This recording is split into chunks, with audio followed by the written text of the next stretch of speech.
I said to the guys on the other night, the Archers did us a favor on the first night. I mean, the biggest legend in the game just brings an element of that Canadian toughness to us. I'm like, dude, what's going on here? And he's, oh, coach, I could shave my head, but I only had like a straight razor. And I'm just You are going to be the face of the 2028 Olympic day. Right? Yes. Mark, just talking. If I'm a coach, he's my number one pick. Welcome to episode 4 of the Mitchell Pehlke Lacrosse Show presented by Duke Canyon. We're here live at the Lexus Championship Series. We back, baby. Episode 4. We're getting it going. Kev, what do we got in the rundown today? Huge episode. We're talking everything PLL and WLL Championship Series. Yep. We got an interview coming up with Emily Hawryschuk and Madison Doucette. Dukes asked Emily's to her face Crazy. whether she's the best sixes player, lacrosse player on the planet. Right now. We also got interviews with the champions, PLL champions on the set, joining the set. So stay tuned. And we're also, of course, talking a little college lacrosse. We got some big college Lacrosse Takeaways. Potentially one of the biggest weekends this early in the season we've seen in a long time. Stay tuned. That's going to be the end of this episode. Dukes. Yeah. We just finished the WLL semifinals. Give us a quick takeaway. Yeah, I mean, the New York Charging beat the California Palms 18-11, an Mm-hmm. absolute rout. In the second half, it really wasn't close. And, of course, I'm going to ask Chucky if she's the best women's lacrosse player in the world right now. 7 of 7. Fans, 7 don't forget shots, about it. 7 goals. Fans, you probably couldn't even go in the backyard and make 7 shots and 7 goals. We on an talking- empty net. We talking best players in the world, We're too? talking playoffs? What about Madison Doucette? 21 21 saves. Gosh. Mitch, is that good? That is great. Good, not great. I love that. And I'm excited. That's probably one of the best interviews we've had in a while. By the way, that's a record for the Champ Series, men's or women's. Yes. So is she the best? Don't let the fans forget. Is she the best goalie in the world? Because some might say something That seat's else. getting a little hot. Social media is talking. That's why we're here for you guys. We got another new cat on set. Clap it up for Diggs on the Diggs. scene.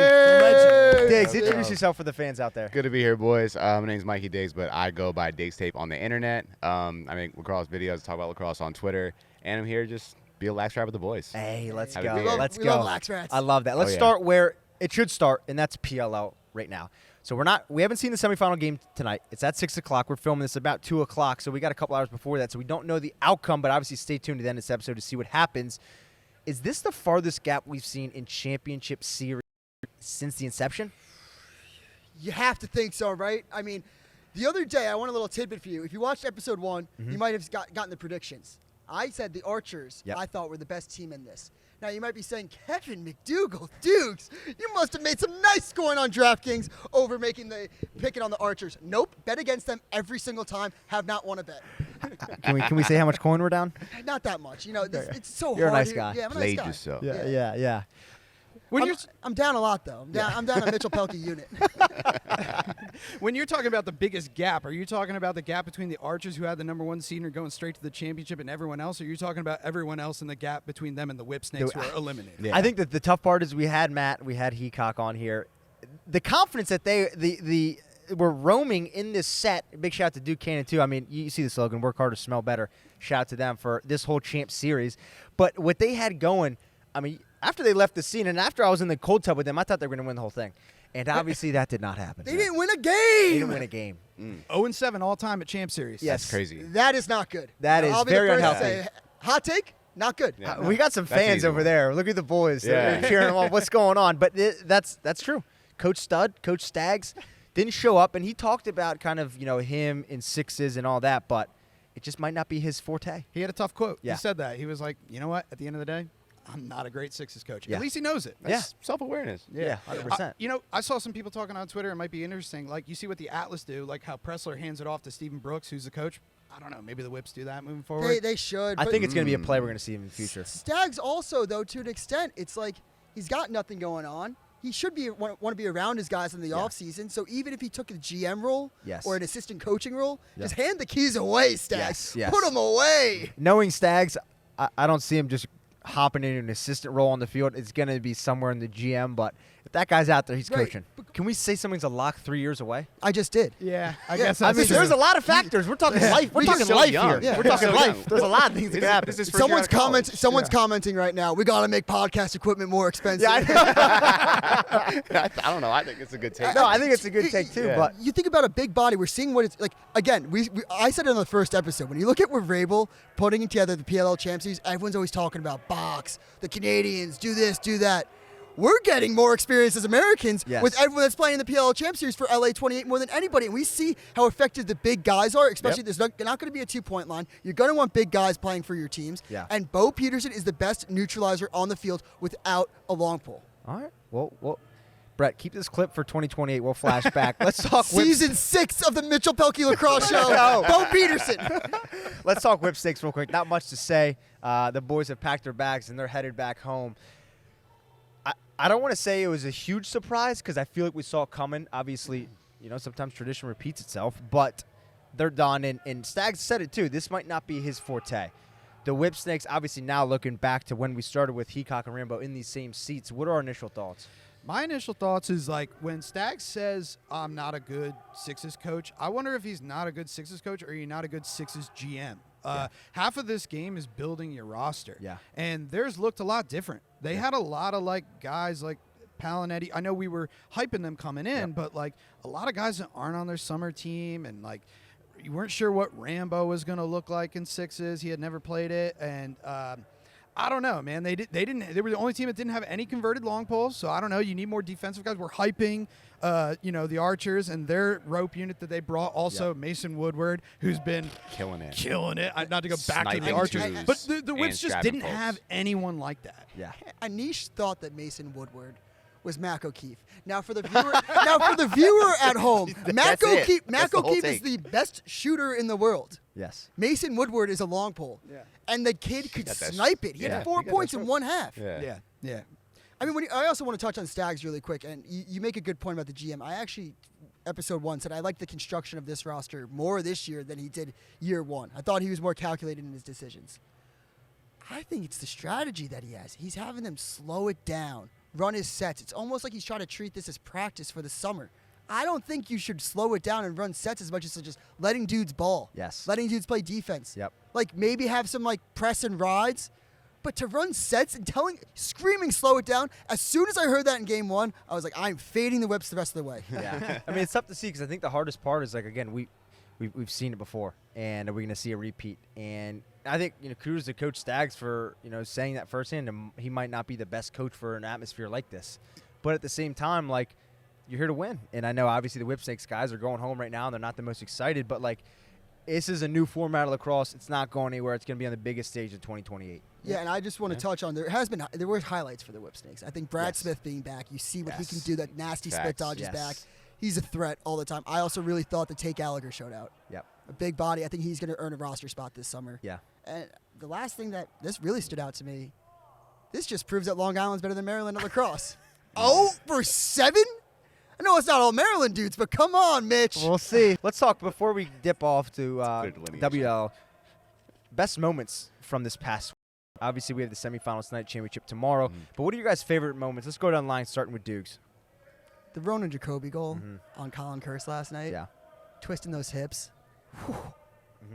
Made his name here. Yes. Made his name again. The accuracy on it, the camera angle. They tried reviewing it to see if his foot was on the line. It wasn't. It shouldn't be if it wasn't. was. Maddie P. Do we when care you if get it you on the was? show, No. I think there should be a rule. It won't be. But a goal that looks so cool. And it's you gotta let it you go. just let it Count go. it. Count it. Just count it. Kev, Don't what do even you look. got? I'm going to go with the Asher Nolting Yes. one-handed goal. I love watching Asher play as a, bigger dude. I feel like, yeah. it makes me feel like, Hell I love watching him dominate out there. If you and Asher Nolting did an Oklahoma drill, do you think you would have any percentage Dude, to I win? would be under the turf. Okay. Interesting. I'd give him the body. A hole in the turf. Interesting. And Interesting. then You would? Kevin's in I'd give him the body. Who's an Oklahoma drill we would want to see PLL versus PLL guy? Whew. Nestler versus anybody. I would love Shout out Oh Nessler. my God. If we're talking Nessler, I would love to see Asher put that mother to the ground. Sorry for my. All right, I like that. Kev, Diggs, what do you got?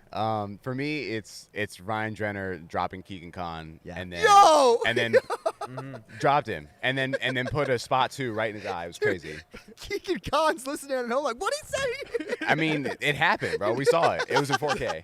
I mean, he was dancing on him. He hit him with a little pirouette spin, hit him with a cone drill, and then took him to the top of the arc and stopped. 𝐓𝐶 hit the turf, and then he looked at him and shimmy like Yeah. Steph Curry, and then with the offhand Just bingo. Barred easy from 13 yards. That was Easy. crazy. I like that. That was my favorite play so far. I mean, I got to shout out Entman. Yeah. The goalie goal. That was gonna be mine. The goalie goal was, I think, sick, and I think that's gonna be a staple here. I think year after year when we come here and do the show, there's gonna be at least minimum. I'm gonna say 1 or 2 goalie goals during the week because I think the play is only gonna get more elevated. But I think that's a potential strategy with some of these teams. Like, lock them off, let the goalie go, and let's see what happens. You know what? I also was just thinking out loud when we're talking about Staggs, his strategy Yeah. when he's a GM. If they get top 4 next year, I mean, why? If he just doesn't really care about this, let's just let Mitch suit up.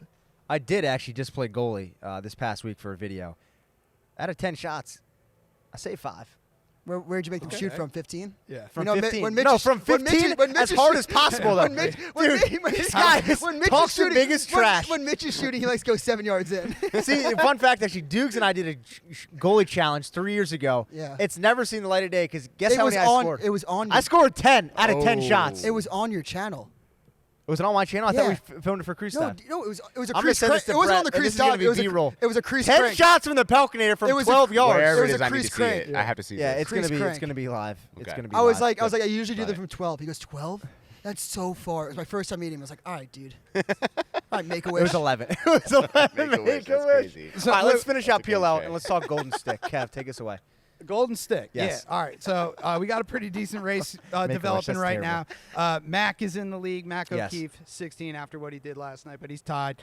Costa's right up there. Asher is right behind him at 15. Holman and Vardara. So as Dukes mentioned, lots of Cannons guys that are in the mix, but they're all chasing Mac right now. And again, to go back to your point, the Atlas and Cannons have another game to play. Yeah. So in my opinion, I don't think Mac's going to win because of that same point. If I could pick a guy right now, I think it's going to be Asher. I think Asher's going to take away with it. Obviously, that would have to depend if they end up winning. But you think what? You think Costabile? No, it's a great question. That Because point was now great. you're also. So the thing, just speaking broadly, I Yes. just want to go back to the Archers for one point that I wanted to bring up. What makes the Archers what they're doing so impressive is I think they might have the worst goalie out of the 4. I Like, don't and want to that's say no anything- disrespect, not worst. It's your boy. It's That's my 4. dog. I mean, We're talking about 2 guys that went to Team USA training camp. Yes. We're talking Entman, Yes. Colin Kirst, And a guy on Diggs' summer team. yeah. and then Krebs was a starter last year. I mean, I Yeah. guess there's a debate for Krebs versus Wishuda. I mean, Wishuda played very well this week, so maybe Yeah. he's been the 3rd best goalie. I'll give it to him for 3. What do you think, Diggs? I mean, I think Wishuda might win it all while we're here. So No, I do too. But Yeah. so going off that, when I'm trying to think of Mac, like, can Mac get 10 tomorrow? Like, I can't see him doing it against Kirst or Entman. I can't Yeah. see him getting 8 goals. yeah. I guess that's tough. Yeah. when That you is put a it good that way. point. So that's my thinking. With that said, I'm gonna go Asher. Here's why I'm not going Asher. Okay, tell me. Because I think that the teams are gonna switch up the strategy. And what they've been doing, like you play a team one way, and then when you play them again, you switch it up so they know, so you confuse them. They've been letting Asher, go be a scorer, go win your one-on-one matchup. Like, all right, we're going to show you something different this time, and now we're going to slide to you or whatever, and now Asher's got to be a passer. I think we're going to see more assists from Asher in the semifinals and the championship if they make it than goals. I also take back what I said. I'm going to take back mine too. And for good reason. just convince you? No. I'll go first. Yeah. Dukes will go second. I got to ride with my guys. In the first episode, I just had a flashback. Matt I Rambo? said the winner of the Golden Stick was going to be Marcus Holman.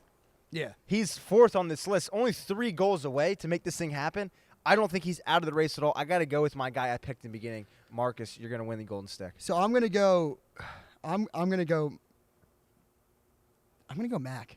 I'm gonna I'm go back to sticking Mac. with Mac. So I'm can I sticking go with back? Can I say why I switched from Asher? You started making me think about how they're gonna be playing differently, and that didn't have anything to do with my reasoning. Bo Peterson's gonna get that matchup, and I was Yeah. just hyping Bo Peterson Bo up. Peterson. Yeah. So now, I mean, 3-year now I think that prediction. I think he played. Yeah, I think he Don't you played. hate when your takes go head to head? Right, so my takes just went head to head, and I'm going to stick with my original take. Mac O'Keefe, Golden Stick, That's honest. Archers to win the championship. Finish us out. Who do you think, Golden You Stick? know, I'm just gonna take someone that no one's taking. I'm gonna support the point I was making earlier. I think Vardaro's gonna be open to score some goals. That'd I be mean, wild. he's got to catch Mac, sure, Yeah. but like He might have an defensive extra game. strategies are gonna be all over Mac and all over Asher if that happens. If Cannons go all the way through, and if Cannons get all the way througugh, I think Vardaro's gonna be. He's gonna fill up the net up close. Interesting. You So, can prepare for Mac, I'm but just you gonna can't put stop my what's flag coming. where no one else has their flag right now. Gotcha. I'm You gonna can put it prepare Vardaro. for Mac, but you can't stop what's coming. Yes. That release That's is true. too quick. Yeah. It'll be interesting to see. Yeah. All right. Quick little picks, though. Sure. Archers are obviously playing tomorrow. Who do we think's going to win the whole thing? Obviously, we're filming this before the semifinal game tonight at 6 o'clock. Who do we think is going to win the whole thing? Quick picks. That clip for 3 years now. That would be sick. All right, let's do a Matt quick online. pivot Yeah, to the crying. Maybelline Women's Lacrosse League. We got a special guest. Come up on here. Sorry, take me out. Yeah. You're going to hop in right here. We're going to get a quick little me intro. Dukes, get us quick up to speed real quick on WLL. So WL, Hey, Tari. the New York Charging. Yes. They're playing the Boston Guard tomorrow. Yes. National championship. You got Izzy Skane, Charlotte North. Everyone knows about that rivalry. Izzy Skane, 2-time Tewaaraton. Charlotte North, 2-time Tewaaraton. Correct. 3-time. Three-time? 3-time. Wait, come a little bit closer to the mic. Yeah, come a little bit closer. Yeah. But there there's we been go. this unspoken of rivalry for the people that are chronically online. Who's better, Izzy Skane, Charlotte North? Charlotte North had the gold record for NCAA. Yes. Then Izzy Skane took it last year. Yes. So people are very excited for this matchup. A good reason so. Boston Tari, versus New York, too. Thank you for coming on firsthand. Introduce yourself for the fans out there. Awesome. Hi, everyone. I'm Tari Kandamiri, a.k.a. Official Lax Girl. Yes. And I'm actually on the board of directors for the Tewaaraton, so I should have known it was 2. Taylor Cummings, the only 3-time Tewaaraton winner. Yes, I'm just yes. really excited. So So, it's yes, like all day. let's go. Had a big coffee. Just on that point, though, obviously, you know the game a little bit more than us. I try.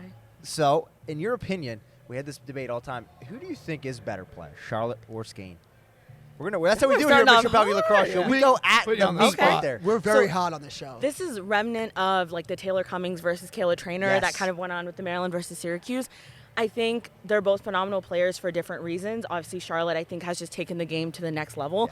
Yes. Coming from Texas, building up the game with the way she shoots, the way she celebrates, the way she just holds herself as a steward of the game. I think on and off the field, she's great. Same for Izzy. But yeah, when I look at impact and just the sheer number of goals, the impact that you can make in the game, I go with Charlotte. Yes. Yeah. Okay. Do you go with think Charlotte. that we just had Hawryschuk on, Yeah.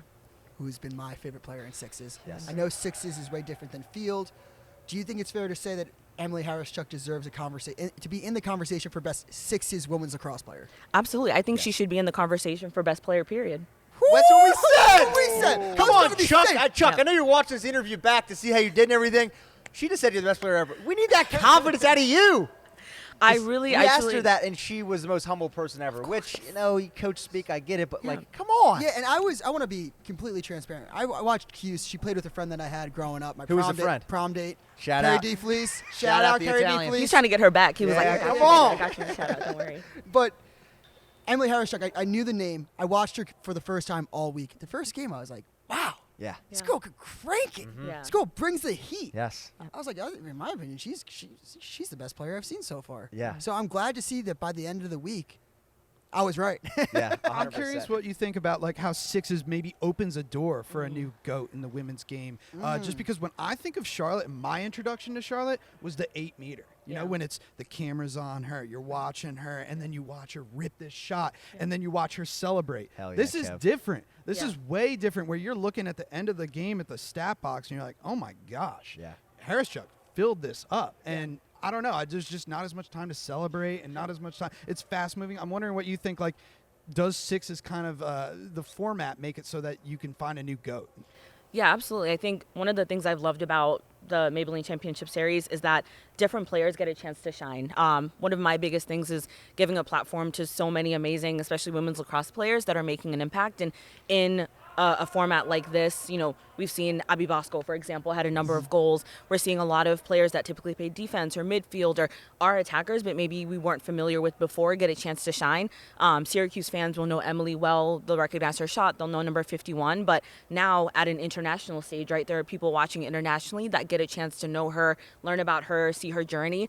She's got 17 goals right now, and I think it's just phenomenal that it's given a platform to a lot more players. We got to do justice. Talk about palms and charm real quick. Yes. I think for you, coming into this on Monday, did we think those two teams had a real chance, or were you always designated on Boston and New York? I was surprised at how the charm, how their kind of final results looked. Yeah. In putting together that team, and Coach Taylor Cummings, Dinseglu, I think did a great job in designating, okay, these are my attackers, my midfielders, my defenders. But then it kind of looked like it might have been to their detriment because these other teams, if you look at guard and you look at charging, what's made them successful is having players that are great on both sides of the ball. So you're not necessarily having to worry about, okay, my main attacker is stuck on defense or the ball's going upfield, but maybe I need to switch out my players in that way. So I was really surprised and kind of sad because they're all phenomenal players, and it's hard, when a team takes the lead so early on, and then they're able to, I think they would work towards chipping away, but it was kind of always too late. And then at Palms, I felt excited to see that team like any team, but I thought they had a really good shot of getting to kind of this championship. Mastriani, especially in the midfield, was phenomenal. Kayla Wood on defense, I think she's just one of the best defenders I've seen. And then Taylor Moreno, that's someone that's Athletes Unlimited champion, USA box champion. She scored a goal, first goalie goal of the championship series, and set that standard. So I think every team had the right pieces. It's just a matter of how the pieces were put together, and I think it could have been any two teams in the championship, but guard and charging are the perfect teams. Yeah, I think Ali Mastriani was one player that I kind of came out of this saying, I don't know how she, I'm not the biggest, who's the best women's field player, but she kind of took me away. Is she the best overall player in the full field format? In the full field format, y'all are asking the hard questions. I didn't know it was being girls. Because I saw her game on the sixes, and I was like, wow, she's really good at the sixes. The first game I watched her play, I was like, I thought she was potentially would come out of this weekend as the best player. That's changed about 12 times for me, as it was. And there was like 4 other people on the charge. They won tomorrow. And then, but Ali was it for about 2 days, and I was like, I came away being like, I think field might be her better product than sixes. Yeah, I think if we look at completeness of play, so obviously with the draw, right? She's taken a number of draws from North Carolina, Team USA. She's fantastic at the draw, and we saw that even these past couple days, and then in scoring, in her defense. So I think overall, definitely, especially on the rosters that we have now, I would say she's the best, overall complete player. Wow. Yeah. Wow. I might know ball. It'll be interesting. It'll be interesting to see. I mean, I don't give them the award yet. Okay? I didn't like that at all. Don't be afraid to step on some toes. No. But I think the golden stick for girls isn't really a question anymore. Kind of what we saw today at Emily. Do you think there's any potential tomorrow? I think so. I think Charlotte might come out and get even more shots. One thing I noticed, and I think Charlotte's known more for her rocket shot and getting kind of those, top 10 highlight reel type shots. But something underrated about her game, which is crazy to say that there's any part of her game underrated, but I think she does a great job of dodging to goal and getting some really good goals up close. So, I'm sure defenders will be watching and trying to watch out for those rocket shots. But if she can get under, I see a good number of goals from her. She might have some catching up to do. Emily might come out with another 7-goal performance or a 10-goal performance. Emily right now has 17. Charlotte right now has 11. Yeah, so it depends on how they come out tomorrow. We were saying it yesterday, though. If you're going to talk about firepower, Charlotte has that. Mitch, I'm not sure if you paid attention to college lacrosse the last couple of years, but she's second all-time in all-time goals. Right? You know who's first? Izzy Skane. Skane train. I know ball. But going off that, I mean, we saw yesterday, held to 1 goal, right? You said? Yep. So if Charlotte just does... It's really going to come down to who's playing better. If Charlotte just does what Hawryschuk did today, 7 of 7. Tied up. Bingo. Bingo. What happens in a tie? We got Mitch in goal.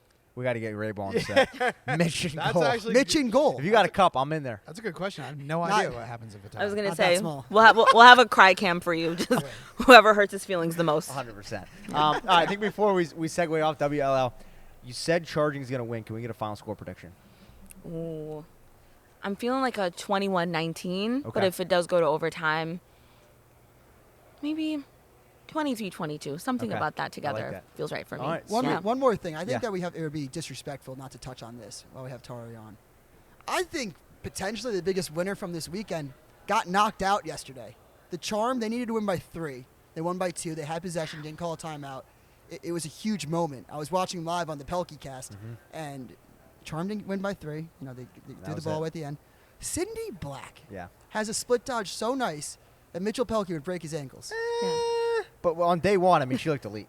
Yeah. Day absolutely. 2, too. Day 3. Yeah. The girl's elite. It was pretty cool to see. And I think the interesting aspect I said on episode 1 was you have the big names like Skane and Charlotte, but some of these other players that don't get the, in my opinion, but sixes fits their game and style more. Yeah. I mean, Black, we just saw it firsthand this whole week. Yeah, Cindy Black and Hawryschuk, 2 players I knew somewhat about. That You now, can say 0 about. No, because Hawryschuk I knew, but like You're just a ball knower. Nah. right after you stop watching. Kev, talk to us. I Just was say gonna no. bring up Sydney Black if you guys didn't, because I watched your interview with her too. But also, like, I just feel like that so many of these girls, they have the connection to the Boston College or Syracuse Right. or Northwestern. Sydney Black was a Loyola Exactly, girl, that's so why I she didn't didn't know about have her. that. Like, but if you saw her highlights last year, she probably produced more highlight reel plays last year at Loyola than I was. Not surprised at all that she. Right, like- I thought she deserves more. We're talking about who the best sixes player. I thought she deserved a little more. You respect. know the girls on UNC, Syracuse, Northwestern, Boston College. Unless you're don't watch the Final Four. Clearly, Cap a Rooney. Tomorrow's gonna be a good. number I'm one excited. respecter of women, right here. Yes, you get the award. 26 years running, Mitchie. Who was the prom date again? Give her a shout out. Shout out, KD, please. I like that. He All right, misses let's segue now into the Emily Hawryschuk and Madison Doucette interview. Before we hop into our Hawryschuk and Doucette interview, a quick word from our presenting sponsor. 𝐓𝐇𝐄 makes high-quality grooming goods for hardworking men. The type of men who put in an honest effort at work while taking care of their kids or playing lacrosse. From head to toe, each product helps a guy get ready for a long day or clean up after one. Use code PLL15 on 𝐓𝐇𝐄 for 15% off your order. Or find 𝐓𝐇𝐄 grooming goods at Walmart, Target, and Amazon. Clap it up. We got Emily Hawryschuk and Madison Doucette on the scene. Post-semifinal win. How are we feeling? Tired, but ready for another one tomorrow. It was fun out there. I like that. Emily, how we doing? We're ready. Ready for one more. So much excitement today. But Yeah. We're rest, obviously recover, we're filming this win. on Sunday, obviously post-game. You know, you guys still have the big one tomorrow. I'm going to start out, though. Doucette, played at Northwestern, played at Hopkins, two historical stadiums. Chuck, Cuse, the Dome. What is the most iconic stadium to play in your guys' opinion? Don't be biased here. That's a great question. I mean, I got to say, I think Homewood's the most historic, but right now with what Northwestern's doing, Lakeside Field, getting to host the Natty, that's sick. That's going to be a great thing for lacrosse, the Midwest, women's lacrosse in particular. So I'm going 50-50 with my alma maters. Okay. Chuck? No bias. The Carrier Dome. No bias. No No bias. bias, No no bias. bias, no bias, no bias. There's no bias. nothing like it. It is such an incredible stadium. You see Gary Gates' jersey hanging up there, Katie Rowan's jersey hanging up there. So much history to it, and it's it's the hot spot of lacrosse. Yes. All right. Doucette, you just hit on it real quick, but I want to see guys Final Four at Northwestern. Yes. I'm a big believer in it. I know that, was it 2026 isn't done yet, isn't official. Yeah, it's still but open. It's out there. Whoever's, is it Donna? Who's putting the people in Donna's places? pro- Donna, Donna's make probably- it happen. Yeah, she's probably she's going to try to keep Notre Dame out of that Yeah, one. probably in 2022. Let's go. But Same PLL's going to Northwestern this summer. Yes, Yes. yes, that'll be sick. Yeah. Chicago. I want to ask you though, when Carrier Dome, what was the best game, best atmosphere that you played at the Carrier Dome with your answer? Oh man, actually, I think it might have been my junior year. We played Northwestern. Ended up beating them in overtime, and it was an incredible game. So much electric energy there. So, Mitch was speaking of iconic venues, right? Let's talk about iconic rivalries. New York, Boston. Everyone kind of felt it going into this whole WLL Champ Series. You got New York, Boston. You got Izzy Skane and Charlotte North, which everyone kind of, they're not rivals. I know they're friends probably off the field, but it's an unspoken of rivalry. Do you guys feel it in the locker room? Is there a rivalry with Boston? I think there's a rivalry with every team here, but because we get to face them on Sunday, I think there's a little extra chip on our shoulder. They got us good the other night, but we get a chance to punch back, which we're pretty excited about. Okay, you have to pick one team then, Yes. that you're leaving here with a rivalry. And no coach speak. Say it with your chest. Go. Well, now it's Boston. Hey. We got a game to play. So I'm wondering how's things going to go differently, because especially for you, Emily, because the game yesterday they held you to one goal. We just watched you go 7 for 7 in the semifinals. How are they defending you in that game, and how do you see things going differently in the championship? I think our focus going into today was to play with teamwork, to play with effort, to play with energy. So I think we're going to continue to focus on us. And heading into tomorrow, it's just everyone shows up and does their job for 4 quarters. I like that. That's a good answer. I would say Doucette. We're going to pivot here a little bit. The Taylor Marino goalie goal. We probably don't like talking about it too much. Sports Center loves it right now. Sports Center loves it. But what the people don't know is you got the ball and you were marching yourself. It obviously didn't go in the back of the net, but how much does that sting and you wish you had your shot? I mean, Taylor's been my teammate. She's been my opponent. Nothing but respect for her. That was a great shot. She got me good. The best part about sixes is that you can pick the ball up and go right back. Yeah. I know I beat her back to the 50. I did choose to pass the ball. Did it cross my mind to try to get immediate revenge? Yes, but I had to make the team decision there. Way before me. I like that. Yeah, but great shot. All credit to T-Money. That was a great take and a great media moment. Like, the fans are loving it. Yeah, I love that. Emily, I'm chronically online. I know Mitch is chronically online. Chronically. Obviously, you went 7 for 7 today. Kevin touched on that. It's probably one of the most impressive performances we've seen this week, men's or women's. People are starting to say. People are speaking it. It's on Pehlke Cast. It's at people, the Mitchell I Pehlke didn't say Lacrosse this, Experience. but I think your brother even said it. Yeah, I'm not saying it, but the people are saying it. Is Emily Hawryschuk the best women's lacrosse player in the world right now? How do you feel about that statement? I have not heard that. Oh, the people are saying Are you lying? Have you been on the internet since the game you just played? How do you feel about that statement, though? When people call you the best at this game, either this week or just in general, do you feel you match up with the best in the world? I just feel lucky to be able to put on the New York Charging jersey, to be here at the first ever WLL Champ Series event, and to do it. I mean, my brother's standing right over here, so to have family here with me, amazing teammates. The experience has been incredible, and I'm just so excited, seeing the young girls in the stands, what they could have after they come out of college, what that product might look like years from now. Here at the Champ Series, it's going to be incredible. Yeah, what's it like seeing the little girls, even little guys, wearing the New York Charging merch and all the jerseys? It's awesome, and there's so many New York Charging jerseys in the stands, which right. is even more cool. Right. And it was kind of cool seeing the other day with the line that Charlotte had to sign autographs. Like, it really shows where the sport is heading for females. And Dukes and I talked about this. We had a Pehlke Cast yesterday. Watching women's sixes is unreal for us. I'm going to be honest. I'm going to say it. I would rather watch a sixes game over a college game. I think it's way more interesting, way more entertaining, and for guys, we definitely enjoy it. Yeah, it's more similar to the guys' game. It's easier for guys to understand it. Yeah. Yeah, what's it like, I guess, going off that, what's it like playing on the condensed field? The women's game has so much, for lack of better words, empty space. So how has that changed your approach to playing this style? It's fast. It's electric. I know that we've talked about it before. It reminds us a lot of the box game, which we were just on Team USA back in September. And what did you guys win? We won gold. Hey, come on. Canada, we're coming for you. But I think it's awesome. Today was a special day, too. We had some of our teammates up in the stands watching. But it's fast. It's electric. The condensed field obviously leads to a lot of fast transition and obviously a lot of goals scored. Yeah, 100%. Let's also talk about one thing that I think, this isn't the first time women have played professional lacrosse. But this is the first time you've gotten the PLL media team. You're always mic'd up. You got RJ with the camera in your face. How are you handling RJ? What's your guys' opinions about RJ and the camera always being your guys' face? Oh, I got to give RJ some credit. He got a really nice clip of my dad being a proud dad. Let's go. Shout out to Pops. My dad has been getting many times, being a very proud father, bragging about me making an early save and just being proud of this moment. So RJ's everywhere. This whole media team's everywhere.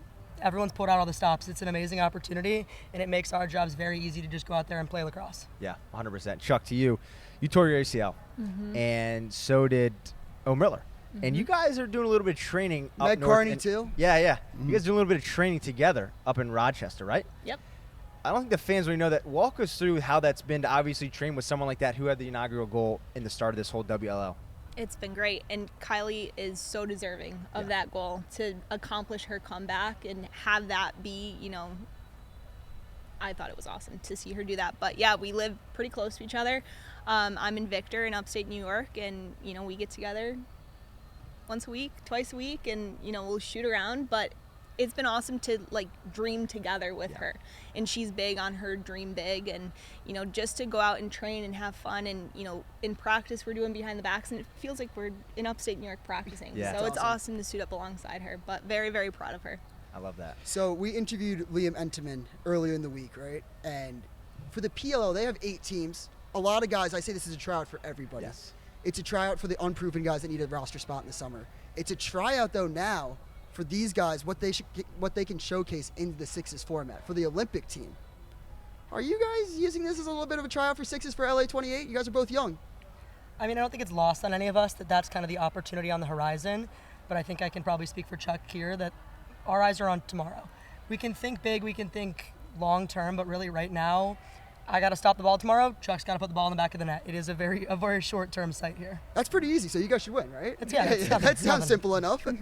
I asked Madison on the field about the long-term build-up of game after game after game and staying healthy and staying ready. I know we talked about you coming back from your ACL and stuff. How is it different last year just doing the one All-Star game versus the intensity of this week and maintaining like the physical fitness, knowing that the guard had this game off? Madison said, like, is it more like we had a day off, or is it like we got to stay fresh today by keep playing? Yeah. What's your mentality?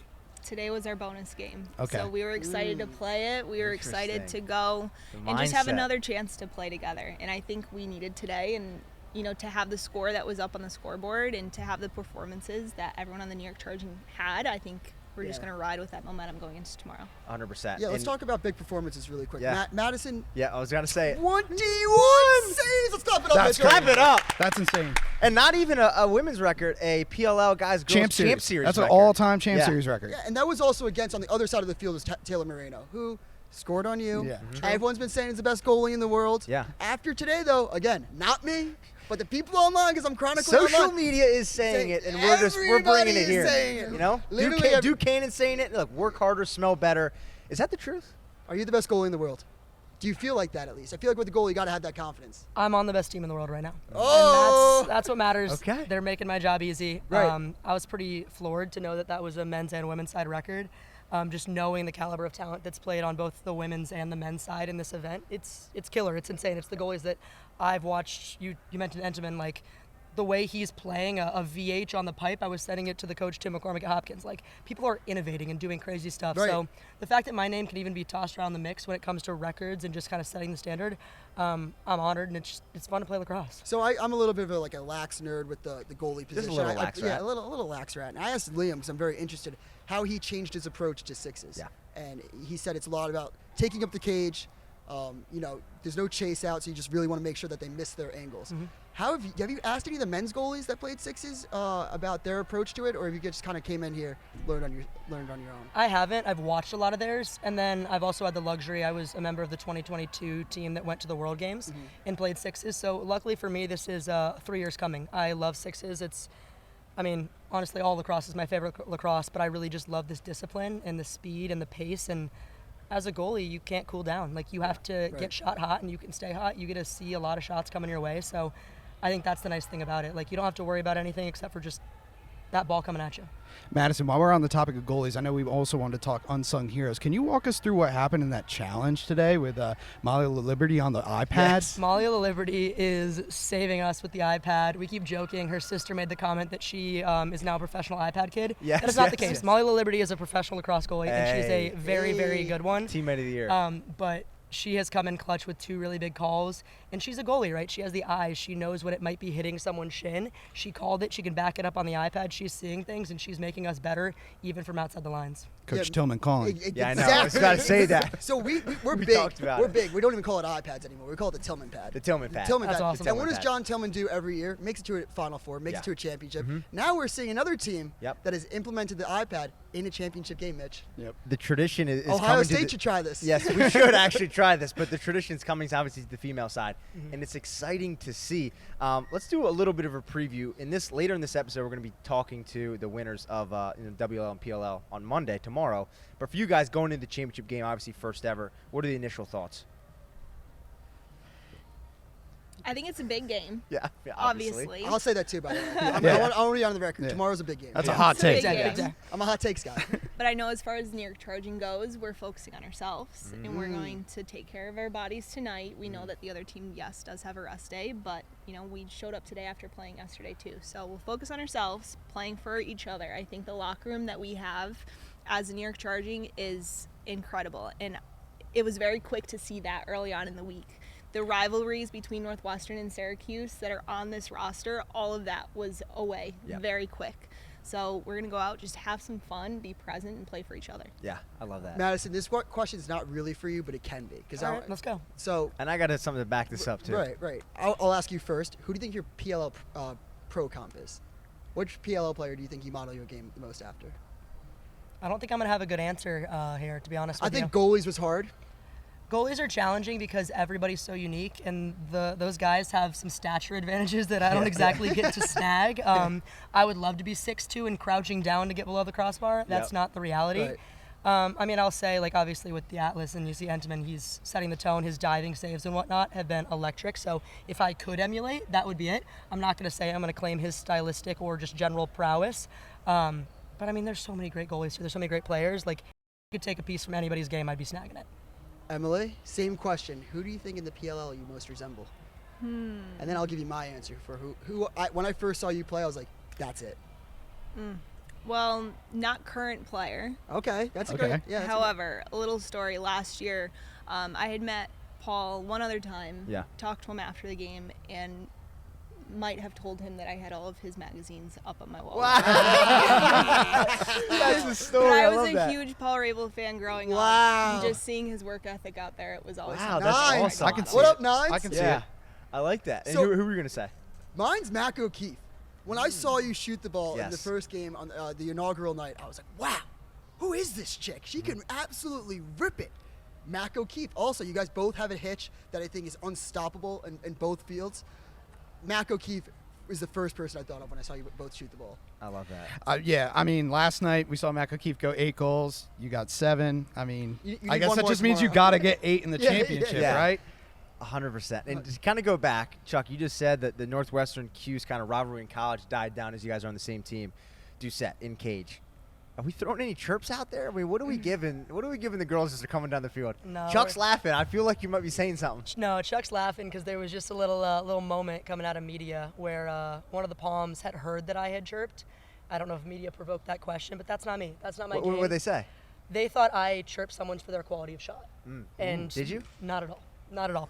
I'm not that player. Okay. I'm not that kind of person. I wasn't as an ice hockey player when you can even hit someone afterwards. I'm not going to be like that. I Yep. think I also know that I don't really want to poke the bear with some of these guys. Interesting. If I chirp Charlotte North, that's probably not going to age super well for me.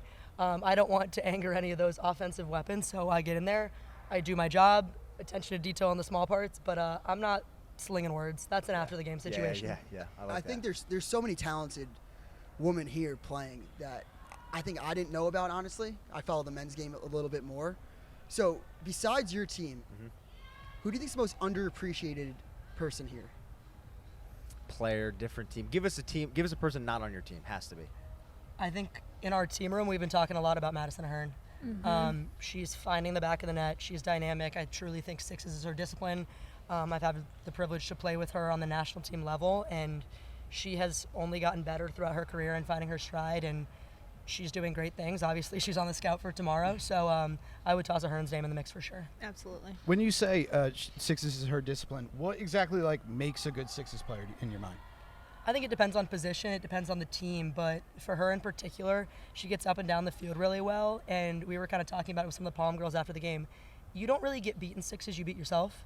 It's the errors. So minimizing errors. If you talk about offensive efficiency, other than Chuck 7 for 7 over here, she's shooting the ball with so much accuracy and precision. She makes the goalie's job hard, and she has these crazy flash cuts that you just have to really honor as a defensive unit. I don't get it. Why don't you just go 7 for 7 every game? Yeah, I think that would work. Obviously. It's a good strategy. You should good coach. strategy. You should coach dudes. And then you over shouldn't here. let the ball in anymore, and then we'll be That's good. the plan. We'll be all Yeah, set. yeah. We'll be all set. I want to end with this for me. Yeah. 2-part. Do you think sixes is the future of women's professional lacrosse? I don't know professional long term. Obviously, this is growing, but internationally, it's the decision's been made. It is really the future.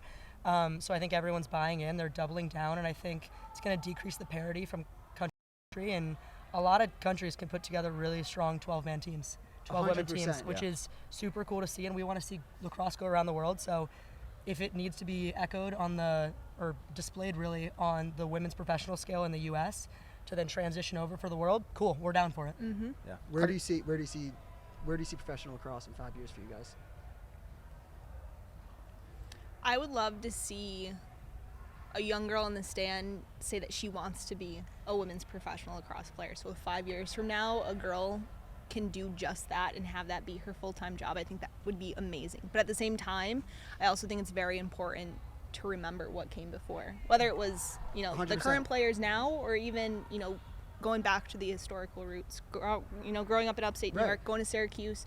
The amount of history, I just hope that's still remembered 5 years from now. Yeah, and I think that even with the PLL, I've been following it since its inception in 2019. And growing up, nobody ever looked me in the eyes sorry to all the professional lacrosse players in the past out there being like, I want to be a professional lacrosse player when I grow up. Yeah. Now we're in year 5, 6. What is it now? Sixth season. Sixth season. The amount of little kids that we meet through Mitch, because he's so big in the young community. He's the biggest star. True. No, seriously. Don't take that out of context. I always say Nobody clipped that. We talked about the 𝐓𝐇𝐄 Cast last night. Like when Dukes and I were growing up, it was I want to play Division I lacrosse. Now these kids in the stands and I'm filming with, they're like, I want to be in the PLL. And it's cool. Yeah. That's the same thing And with seeing females the now. seeing the young girls this week come out for you guys and support, Yeah. it's been awesome. It's been legitimately one of the coolest experiences I have had. One last thing I want to get your reaction to. I don't know if you've seen it yet. I know the cameras can't see it. It's right off the set, but right over there are the trophies. I want to get your reaction. Have you gotten a look at that yet, or is it like you can't look at it yet until it's maybe yours? I mean, it might be my hockey roots. I think I can look, but I can't touch. Yes, can't that's touch, Lord can't Stanley touch. over there at this Yeah. point. Yeah. You prefer a cup to a trophy for something like this? I mean, the World Cup happens. Like, we got a lot of things that can hold something else here. So Yes, I mean, yes. it's beautiful. I kind of have chills over here. I mean, Chuck pointed out to me during our game right before that they brought the trophy from World Championships, and she spied it from a mile away. So Good eye. I'm just looking forward to having another chance to fight for a trophy with these girls. So I'm staring right at it, and Do you see yourself in there? Yeah, Shiny. I see. It does have one greasy Italian fingerprint on it. All right. Doucette, Chuck, thanks for hopping on. We appreciate it, guys. All right, let's finish the episode off with a little Division I. One of the craziest weeks we've seen this early in a season in years. Just a side note, we're obviously talking more championship series, obviously, this week. But we're not stopping this show. This is going all the way until September, so the next weeks until Memorial Day, we'll be talking Division I, maybe some D3 lax for all the fans out there. But let's talk this week in itself. How are we feeling? It was a wild week. Yes. Obviously, big headline was Richmond upsetting Virginia. I don't want to jump Crazy. anything in terms of order here, but that was the biggest story of the day, if you ask me. 100%. I mean, that game, in-state game, it always gets up. As a kid that's born and raised in Northern Virginia, shout at Riverside High School. Garden City sucks. You didn't finish top 25?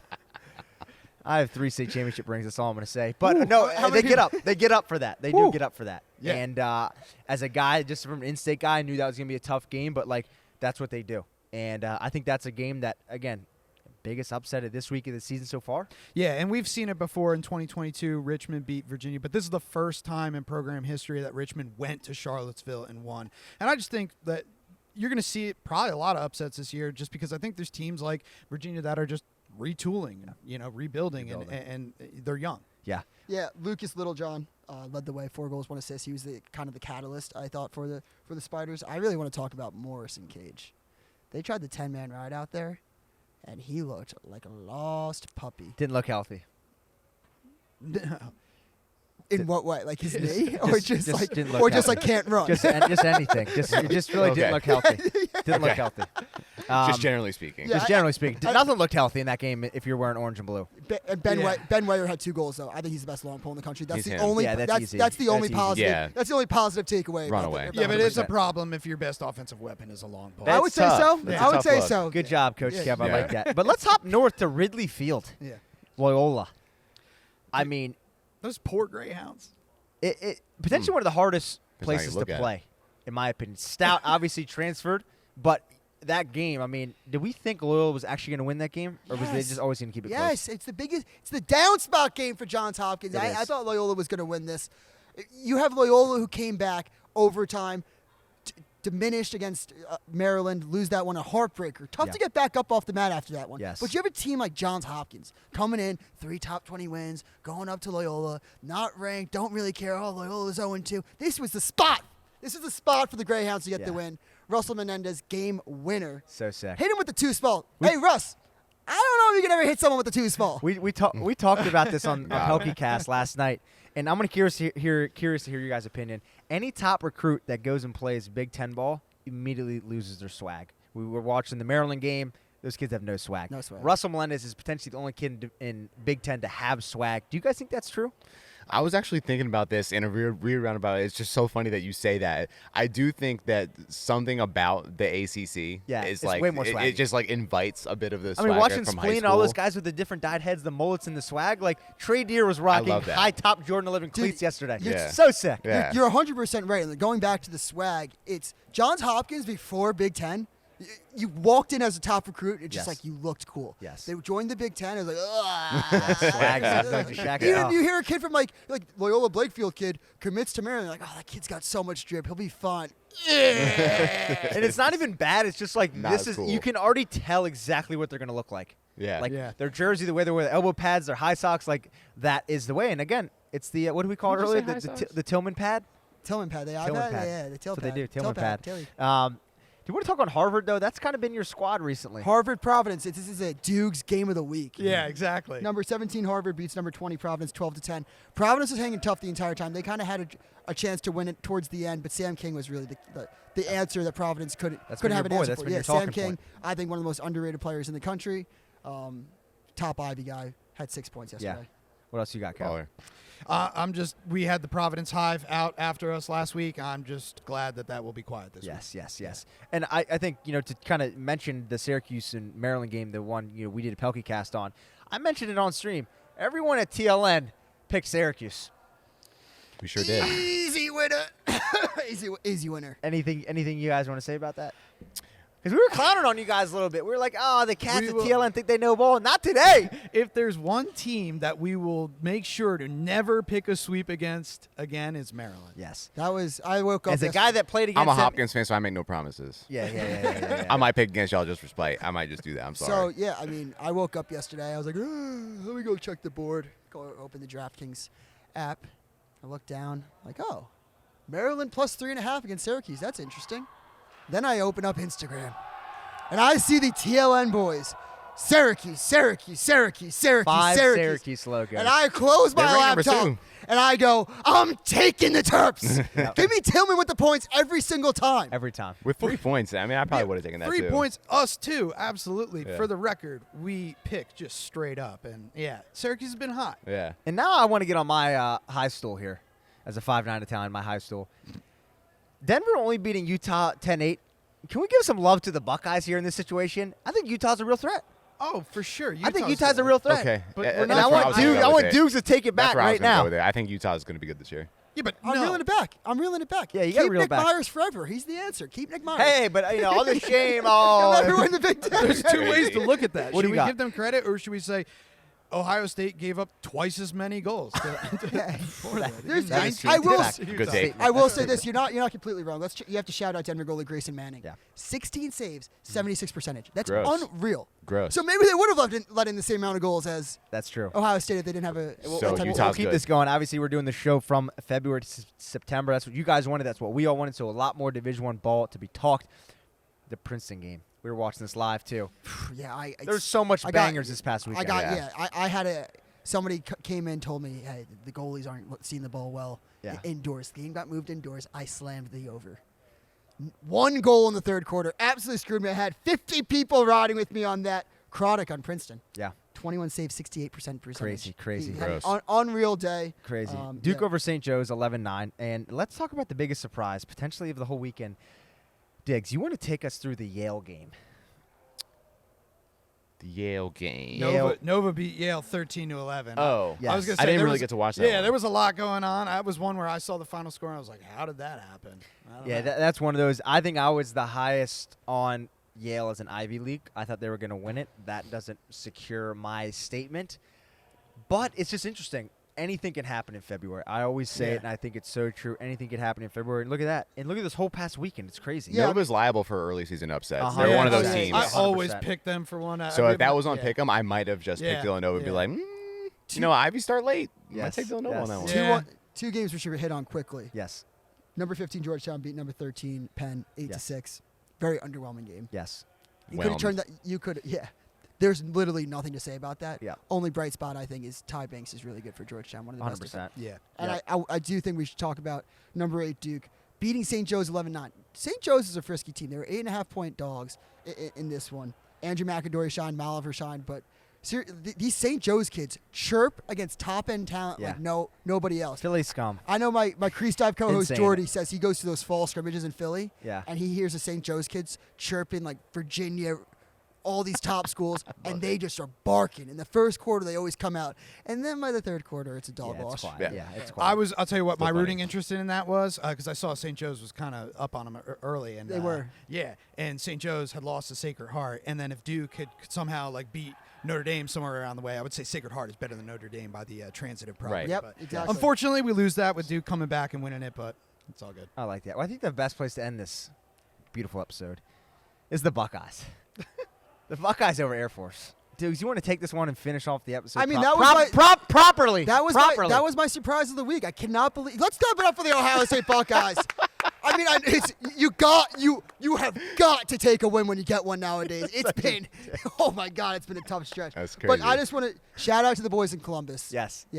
For Yeah. beating number one. No, not number one Air Force. Unranked Air Force. Congratulations. Hey, a win's a win. A win's a win. We're not gonna talk about UNC. Yeah, let's talk A about win's a UNC. win. What, I mean, Oh, yeah, UNC, yeah, they, yeah, got, yeah, they got yeah. lost in the mix Friday. We were talking 'cause about they were UNC Friday, 'cause High they Horse were Friday. because I think we talked so highly about how they're a surprise team. But both of our teams that we were kind of like looking good, Syracuse didn't look as good against Yeah. Maryland. UNC not looking as good against Stony Brook. I Yes. will say this. I think Stony Brook's just a weird game. Dom Yes. Petramalo was really the shine in that game. I think he had 5 goals. He will continue to be that. Yeah, exactly. Especially when Owen Duffy kind of draws that attention. Dom Petramalo, your number 2 at attack, is crazy. The big thing for me, though, I don't care. A Friday night in Chapel Hill, you're playing Stony Brook. I think you kind of get down for that game. And Stony Brook's sneaky, not a Yeah. bad program. Goalie had a great game for Stony Right. Brook. I'm with you, Dukes.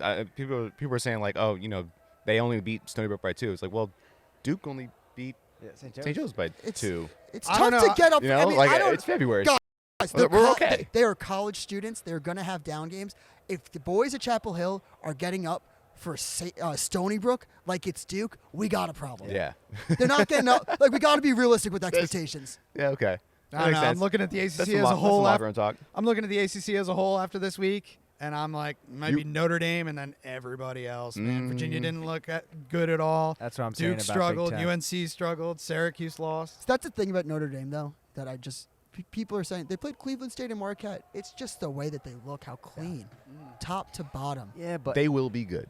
it'll be interesting. It will be We good. talked to Nick Osella on the Pehlke cast. He said the same thing. You can't test the team, obviously, with those wins. I agree, but I think that Brady Portnoy, the freshman, Brady Portnoy, Picorni, yeah. Picorni, yeah. I think he's going to be Connecticut real product. good. Chris Cav, in the limited sample size that you have against a Marquette, Cleveland State, does look like he can be that quarterback for the offense. For He- sure. He does look It's good crazy. as a Does- quarterback. And I They're know, number one. again, was we thinking the have to same take thing. everything with a grain of salt. Yes. Sure. But he looks great. He's Yeah. got a lot of. He's got championship Will- experience. Will so- I mean, the Will amount of He'll be times okay. we'll be talking about Notre Dame for the rest of Will this show Ingrid, too. this year is True. going to be True. crazy. So we got to limit our words a little bit. Fine, 100%. But I do want one shout out. Will Angrick was a second line midi last year. I think he's really going to come on. Him and Devin McClain. The fact that Dang. it's It's a reload. first hat trick of his career in the first quarter. Watch out for the Friday. Just night. like that. crazy. All right, that wraps up this segment. And now a word from our presenting sponsor, Duke Cannon. And after that, we'll see you guys after the PLL championship game. Before we hop into our interview, a quick word from our presenting sponsor. Duke Cannon makes high-quality grooming goods for hardworking men. The type of men who put in an honest effort at work while taking care of their kids or playing lacrosse. From head to toe, each product helps a guy get ready for a long day or clean up after one. Use code PLL15 on DukeCannon.com for 15% off your order.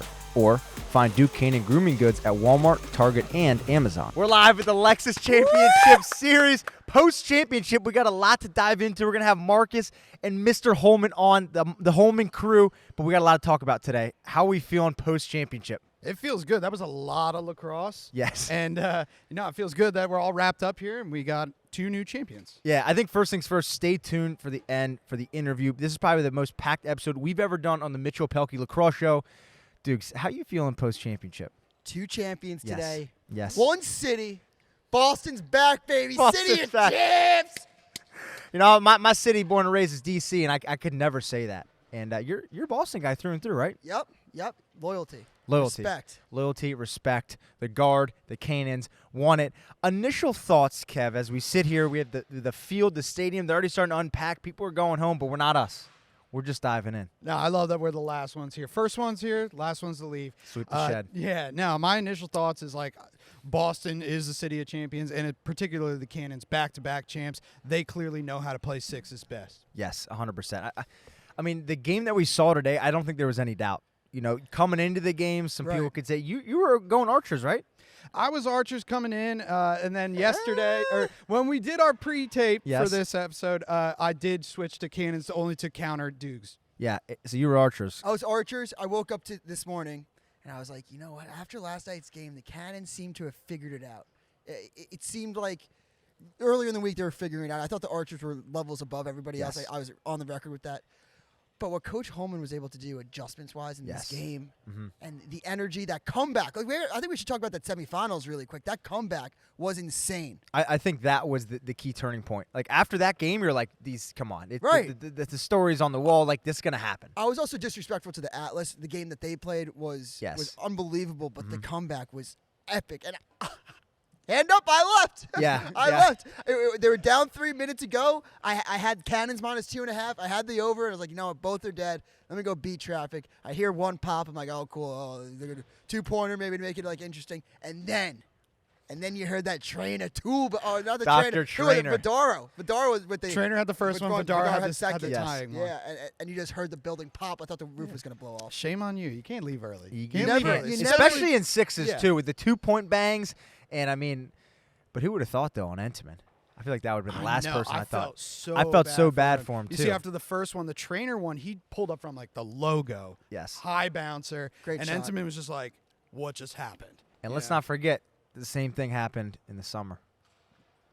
Yeah, I know. He's got to be thinking about that. If I were him, I probably wouldn't have been able to. But let me put it in your shoes. If you won the national championship in college, would you take 2 overtime losses in pro?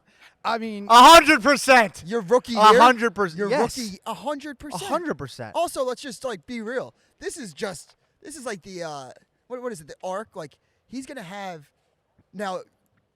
What's the word? I'm looking for the word. No, not Dayton. Don't forget it, folks. Not Ohio State. National champion. The villain arc. Villain arc. Yeah, National villain champ. Ohio State stinks. Never won the Big Ten.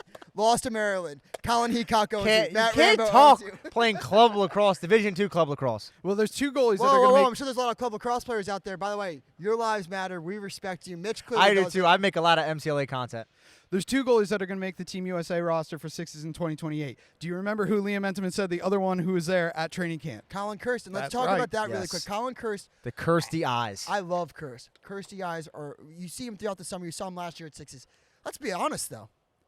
Had a pretty weak sixes. Yes. No, Champ Series was a little weak, and then something happened in that game when they went to overtime. He turned it on. It was a brick wall, and you saw that continue into the championship game. Yep, 100%. And I was with these guys at the PLL SCX Combine about 2 weeks ago. We had Holman there. We had Kirsty. They had Drenner.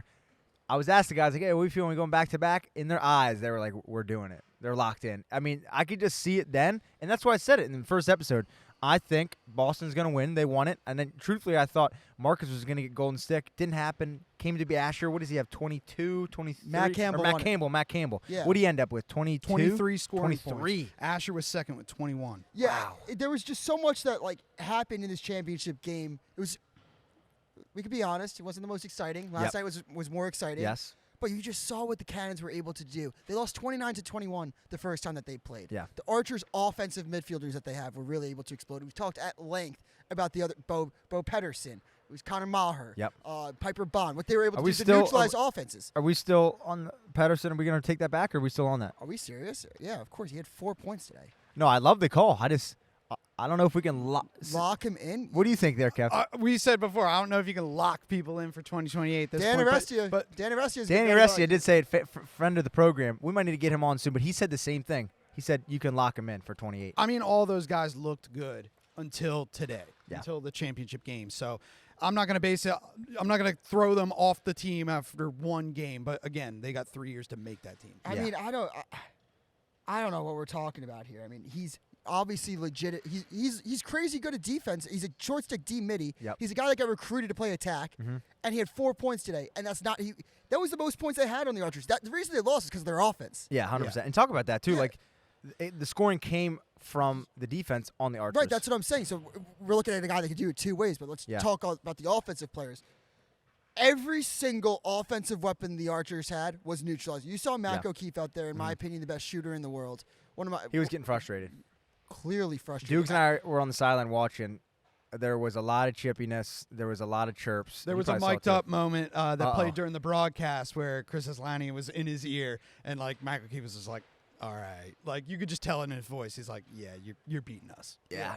1 point. That was, you saw Jeff Traynor on his ass. You saw Carter Perlette on it. Yeah. Just couldn't It's get getting anything chippy out going. there. It's getting a little box lacrosse like some of these picks. I'm the first one to say, a couple moving picks, couple jabs to the ribs. I'm in couple favor football for it. tackles. Yeah, from Asher. yeah. I mean, Asher, we talked about him being a defensive liability. He 100%. proved us right so hard. 100%. You gotta love a guy that just says the truth and owns up to it. Yeah. Absolutely. I mean, yeah, he's very aware of his skill set. Yes, Sixes, I yes. think. Cole Williams impressed me. Yeah. His big body. He's always impressed me in the Sixes format. It was a shame that he got lost last year. It proves that I hope he can make a summer roster full time every week. But I think the biggest winners, archers wise, were probably Mason Woodward and Bo Pedersen. Yeah. Playing travel ball with Mason Woodward back in the day, like you could see it. Yeah. This guy was elite on and off the field, just doing his thing. Went to Marquette, 4-year starter, now back there coaching. And what he's doing on the field, both offensive defense side, is crazy. And I think one of the most underestimated players in the whole league. Yeah. I completely agree. Yeah. Absolutely. Yeah. One of his 2-pointers was 100 miles per hour today, and he looked so casual. Yeah. I mean, that's one of the guys as a coach to play for, 100%. Like, that's a guy you want on your team. Absolutely. I'd want him on my team, Sixes or field. Yeah. And then I think that let's talk about the Cannons really quick. Just couple players. Matt Campbell obviously had it going.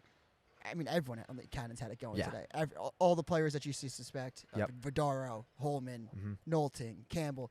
Matt Campbell is more, I want to say, besides Tom Sharpie, the best midfielder in the world. Yeah. That's how strongly I feel about Kev? him. I mean, I definitely said coming in last summer or last fall in Indy when I watched them, he was the best player on their Sixes roster. Yeah. I don't know if I'm ready to say he's the best midfielder.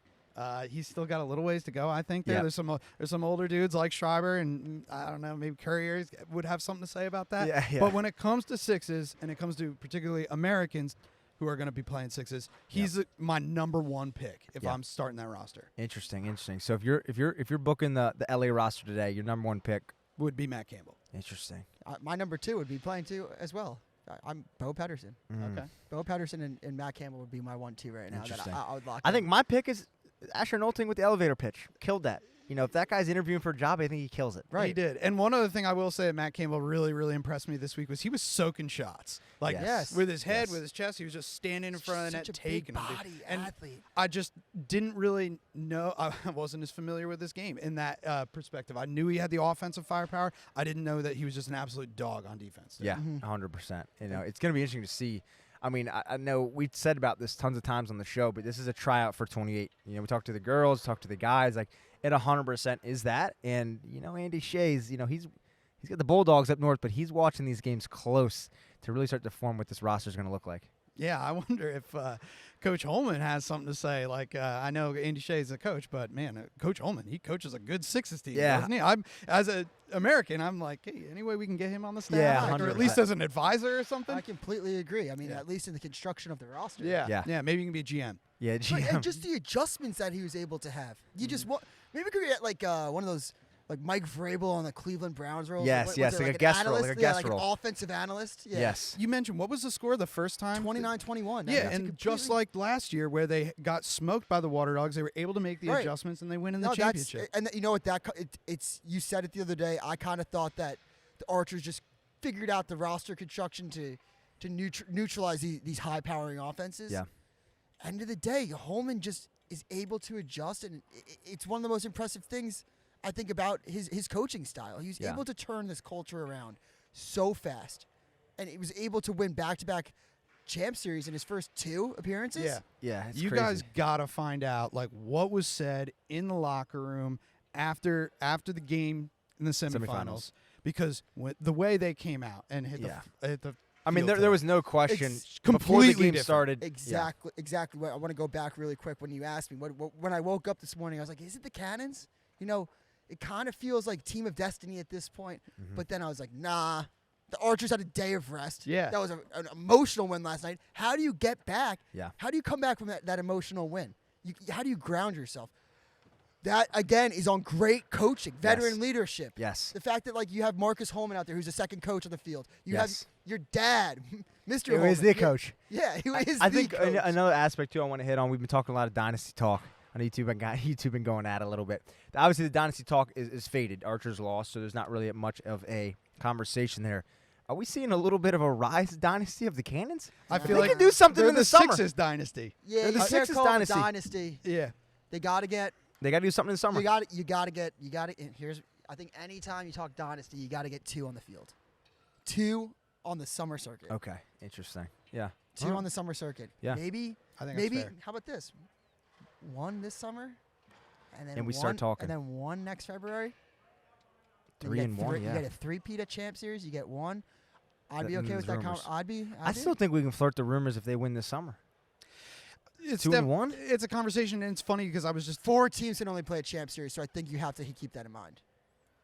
true. Yes. And also, what happened here? Roy Colsey, new chaos coach, had his press conference, and he was talking about Champ Series. He's like, "This is like an extension of your offseason. Yes. Like you get your guys, you get your team together for a full week, and they're playing together. Not just the conditioning, but the chemistry, hanging out in the hotels and stuff like that." He was like, "I need my team." So when the Cannons are winning the championship back-to-back years, Yes. that's doing so much for their team Yep. chemistry heading into the summer each year. Yeah. And the WL, Boston Guard, Yeah. Charlotte North, they win their first championship forever in history. I think they had maybe the celebration of the weekend, but like the champs of overall, just the women in general, Yeah. won the week. Yeah. So sick. Those were the biggest winners. Honestly, I didn't know what to expect. Obviously, we kind of saw flurries here last year, but like it was an incredible product on the field. And what's been your go-to line all week? Number one respecter of women. Yeah, so I respect women the most out of anybody in the history of women. Mitch missed both days, back to back. Wasn't there yesterday, wasn't there today, but I was. I was watching at home. 5 o'clock in the morning, I got in my Correct. car. Long No Island, off New days York. for Dukes. You know Long that? Island, New York, 5 o'clock in the morning. Bang. Beat the traffic. Not even a coffee. 4. 4 coffees. Wired out of my mind. Kev, how you feeling about the product? I thought it was fantastic, and if you ask me who the single biggest winner of this entire week is, it's Charlotte North. Yes. We talked about it earlier, but the lines to see her, Crazy. and then when you watch her in the championship game, she had a shot that was 89 miles per hour in the first Oh my half. God, And hate to say it, faster than me. I mean, honestly, We're talking about your just shot or with your legs too? she plays with This an guy. intensity Yes. that is just like next level, and just the way that the fans are talking about her, reacting to her, the announcers were talking about her, you realize she is the biggest star in the sport probably right now, men's or women's. I agree with that. I also think that the biggest winner was everybody else surrounded by Charlotte North. I mean, now you're starting to see players. If you asked a casual lacrosse fan that went to the PLS circuit this summer, name a women's lacrosse player. Yeah. They would Name your say favorite, Charlotte North. They still probably will, right? Yeah. But now you're going to have people being like, "Oh, my favorite player is Emily Hawryschuk. That's a great point. My favorite player is Yeah. Izzy Skane." Like, if we're going to talk about the best player on the field today, in my opinion, it was on the losing side. And I talked about too, Izzy like the Skane. rising stars. Izzy Skane played amazing. Yeah, today. she And- did.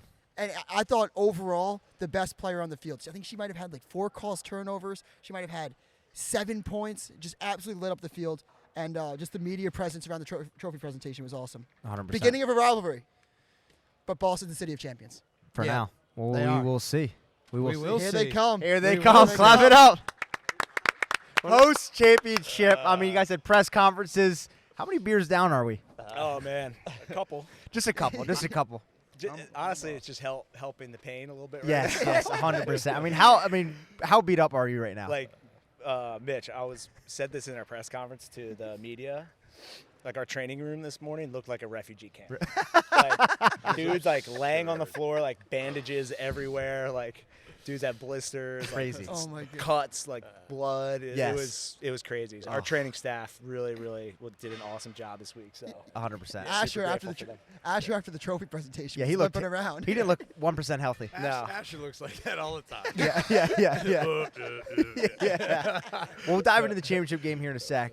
But coach, talk to us about Jeff Traynor. I mean, the product that he's put on the field. What do you give the fans? What do you got? Boston boy. Yeah, Literally. it's just a nasty ass, right? Like it's just Jeff Traynor. He comes in here. He was working so hard for this thing, and then first night he gets banged up, and it's not a fun injury. Like he's got a serious injury, and Mark will tell you, like that night he's like, I'm playing in this thing. Yeah. I'm playing in this thing. And like Jeff, we don't know, like. We don't know how bad. He's like, no, I'm playing in this thing, and that shit just takes over, right? Everybody on the team. Morale aspect. You're like, God, if this guy's playing, for sure. Yeah, go. like what? I'm not playing. Yeah. Right. And he was rehabbing 10 hours a day. Yeah. It was just, insane. It's weird. Like obviously you didn't want that to happen to him, but like in a way, it just kind of goes to show that he's a big part of the culture and his 100%. toughness. Just One of the grittiest guys in the field. Yeah. One of the best teammates you can have. One of the best guys you can have play for you. Yeah. The 2-pointer yesterday. I mean, when you hit that thing, what was our initial thoughts? All right, so again, I told this to I find myself in our team court last night. Yeah. Because Pops, I obviously wasn't playing. Yeah. So behind the benches, like Pops turned around and told me to shut the up like 3 times last night. It's just, I was just losing it. Calm down, man. Like, Coach, what's he saying? What's he saying that was making you mad? Oh, hurry up, get off, run this, run that. I'm like, whoa, dude, just back off. Yeah. All right, I'd rather have you out on the field. Yeah. Just like, shut the up. I got this. Yes. I've done this before. Yeah. All right, we're good. I love that.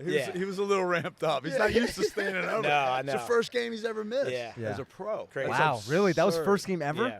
Wow. I didn't even my realize God. that till That's absurd. because I was like, why do I feel this way? Why am I acting like Iron this? Man. This sucks. It's absurd. Yeah. Let's start getting No. that. We shot that graphic on TLN. The Iron Man. That's I a mean, crazy that's stat. crazy. Put some stuff up there that like that that's yeah, that yeah, shit, yeah, right? yeah, Like, right. the You guys like missed the game you guys in like 11, the young 12 bucks. I'm an years. old head. Yeah. I was going to say. Asher's calling me a boomer this week. Is that what he's saying? Yeah. I mean, I was trying to think about it. You got to be at least top 3 oldest cats here, active. I think Gitz on our team is Yep. a year Right. older. Yeah. I don't know who else on other teams. I mean, Jeff Trainer looks like he's the oldest. Yeah. No Yeah. doubt. No, What do literally. they call him? The Pride of Billerica? Yeah. Bill Rick and Mass, Yeah, yeah. Bill Rick and Mass. But now, Hey, I you know got- what his nickname is now, though? What is it? Steph Trainer. Steph Trainer. From deep. Yeah, Literally logo Oh, style, my- Caitlin Clark Or style. Jeff Curry, whatever you Jeff want to Curry. I like Jeff Curry. I like Jeff Curry. Can I give you a quick trainer story? Yeah, Yeah. please. All right. So we go out to dinner on Friday night. We go out to Maggiano's. We had to get out of the hotel. It's just crazy, right? And we go to Maggiano's and break up in a couple of tables. And trainer's at that table I'm sitting at. After dinner, I'm getting up, walking around, just dapping everybody up, seeing how we're feeling, getting ready to leave. And I got trainer and got blood just seeping down the back of his head, like not like a dab of blood, like blood, like a drip, tumble of drips. I'm like, dude, what's going on here? And he's like, oh, coach, I could shave my head, but I only had like a straight razor. And I'm just shoving it. It was Like a white tablecloth dinner. just Yeah, like- literally. It's a nice Italian joint, too. And he's walking in bloody head. That makes so much sense to me because I was looking at his head today. I was like, wow, that thing looks fresh. Yeah. Yes. I love that. What are our initial thoughts in this year's overtime, with the rule change and everything? Are we in favor of it, or do we still like the sudden death? I'm a huge fan. I'm a huge fan because I just think, we play for 32 minutes, right? And guys are battling and battling and battling. For someone to win the ball like off a face-off and just go down and score, Yeah. Like I don't think that's fair to the Right. guys. Like Yes. let them settle it on their own terms, and then after 4, right? Then we go to the golden goal thing, and Yep. and I think that balances it out. So I'm a fan. Yeah. I don't know what you. Yeah, I'd agree too. It'd be interesting. I don't know. Like, what would you think in the field game? Like, do you like golden goal and Can I field? step in here first? Yeah. When you saw the semifinals last year, Yes. the Atlas and the Whip Snakes at Hofstra, the sudden No death, timeouts. no Yeah. timeouts, Yeah. and it was just back and forth Yeah. the entire time. Yeah. As a lacrosse fan, Yeah. that was the Sick. biggest treat that I've had since covering the PLL. Yep. Yeah. But when you also see it when it's a face-off like CJ Costabile, where you win the face-off, go down, win right away, Scotty it's like, Raj style. yeah, Yeah. like, it's just so disappointing. And but Yeah. and if you're lucky enough to have one of those guys like a Trevor or this, that, and Right. the other, that's a huge. And I don't think it's fair to the guys. Like you Yeah. battle all that time, and you just happen to have that guy that can win that Right. ball, Yeah. Right. 100%. And it happened last year here, Yeah. right? The Matty 2 Cat, minutes, yeah. it went back and forth, back and forth for Right. the amount of Oh shots. my Yeah. God. That's what elevated. Yeah. No, seriously. And I just want to ask you really quick. 1 minute to go. So hand up. I was rooting for you guys pretty hard. I'm a Cannon supporter, Boston sports fan in general. Just because you bet on us, probably, right? But yesterday, hard. Today was an emotional hedge. But last night, I took the over and I had the Cannons, and I'm like, they're down 3. Asher just tackled someone in the end zone. I was like, I'm beating traffic. I'm getting out of here. And then all of a sudden, I heard the pop in the building. I was like, what just happened? And then I hear the place explode, and I was like, what did I just watch? I'm watching it on ESPN. I'm like, no way. No way. No way. No, how? And I run back inside. So my question is, 1 minute to go. What were you saying to the team? Yeah. How'd you rally them around to make them believe? Yeah, honestly, nothing. Like it has nothing to do with coaching at that time. We just have the staple of our program, and this isn't coach speak bullshit. It's just it's something we embrace. It's that you just play till the horn sounds, and then you get off the field. Yes. So we have the mentality going every game, up, down, whatever. You just continue to play lacrosse at your best ability until the whistle blows. Yeah. And so I didn't really say anything. It was just, you do what you got to do. And then you watch that last play. And I didn't watch anything last night at all of that game. I watched a 1 minute clip that's been circulating around because there's no way. None of us sleep there. We were on I had to move on, right? Let's get on to the next one. Quick but I watched turnaround. that 1 minute clip, and Kirsty gets the ball out of the goal real quick. They score, which, again, in hindsight, Probably regret that. wasn't wise, right? But again, it's an emotional thing. Yeah. So they score. Kirsty gets the ball out of the net so quick. Asher's waving his stick, snaps a pass to Asher right on his stick. Asher turns one step and snaps a pass to Campbell right on his stick. Campbell steps in, draws two. Darrow's coming on the field. Right. Like, to execute at that level, that has nothing to do with coaching. That's their ability to play at that highest level. And Darrow, like 0 for 10. Yeah. Right. Just And then like bang. stepping Bang. in, burying one. He's one of my underappreciated players, just overall. He had a in the great league. tournament. Yeah, great tournament. Yeah. But actually, I was ready to bench his ass yesterday. So. But after he did that, I was like, it's all good. Yeah, we'll let it happen. So going off that, just such an emotional high of a win. How do you ground and get ready for today? Like, what are you saying to the guys this morning? And is that more Yeah. you, Coach, or is that more you, Yeah. Marcus? I think it was just like, everybody in the room just kind of was like, that was nuts. Like, we kind of have the juju now. Like, Yeah. let's just go and get it. You Let's know, do because it, like yeah. if we lose today, no one really remembers that game, right? It kind of gets lost in the shuffle. in the trenches. Like I Yes. think about maybe the one that comes to my mind is like, remember when like Sergio Perkovic went off for like 5 Gs in the semi Yes, against Denver, yes, and then like, yes. but they lost, and Right. it's like Yep. no one really, kind of gets lost. So the vibe this morning was just super light. Like I said, everybody just completely mangled body wise. It's been a week. Everybody's struggling, and then Brody Merrill, who has been with us for 2 years now as our assistant coach. I mean, the biggest legend in the game. Just brings an element of that Canadian toughness to us. You know, there's not a lot of Canadians playing in this Sixes style, and he brings that edge to our team. Like, I think he forces us to get a little physical, like us to get uncomfortable being physical with guys. And some guys out there don't like that. Some guys don't like getting cross-checked when they cut the 100%. middle.